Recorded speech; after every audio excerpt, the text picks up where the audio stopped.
বন্ধুরা, দীপু দাসকে যেভাবে নির্মমভাবে অত্যাচার করে তাকে আগুন দিয়ে পুড়িয়ে মারা হয়েছে, এ কল্পনার বাইরে। এ কোন বাংলাদেশ? এক সন্ত্রাসবাদী, অত্যাচারী, অনাচারী, দুরাচারীর এক বাংলাদেশ। যে বাংলাদেশে কোনো শাসন নেই, কোনো শাসনতন্ত্র নেই। মৌলবাদের নামে হিন্দু সংখ্যালঘুদের দিনের পর দিন অত্যাচার করে হত্যা করা হচ্ছে। এটা কোনো সভ্য দেশ মেনে নিতে পারে না। ভারতবর্ষ চুপ করে থাকার সময় নেই, প্রতিবাদ করা উচিত এবং কড়া ব্যবস্থা নেওয়া উচিত। যে দেশের ভারতের জল, বিদ্যুৎ এবং চাল ডাল খাবার না গেলে তারা পেটে ভাত জুটাতে পারে না, সেই দেশের এত আস্ফালন সহ্য করা যায় না।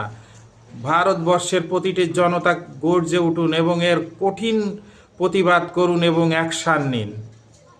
বন্ধুরা, দীপু দাসকে যেভাবে নির্মমভাবে অত্যাচার করে তাকে আগুন দিয়ে পুড়িয়ে মারা হয়েছে, এ কল্পনার বাইরে।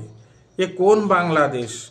এক সন্ত্রাসবাদী, অত্যাচারী, অনাচারী, দুরাচারীর এক বাংলাদেশ। যে বাংলাদেশে কোনো শাসন নেই, কোনো শাসনতন্ত্র নেই। মৌলবাদের নামে হিন্দু সংখ্যালঘুদের দিনের পর দিন অত্যাচার করে হত্যা করা হচ্ছে। এটা কোনো সভ্য দেশ মেনে নিতে পারে না। ভারতবর্ষ চুপ করে থাকার সময় নেই, প্রতিবাদ করা উচিত এবং কড়া ব্যবস্থা নেওয়া উচিত।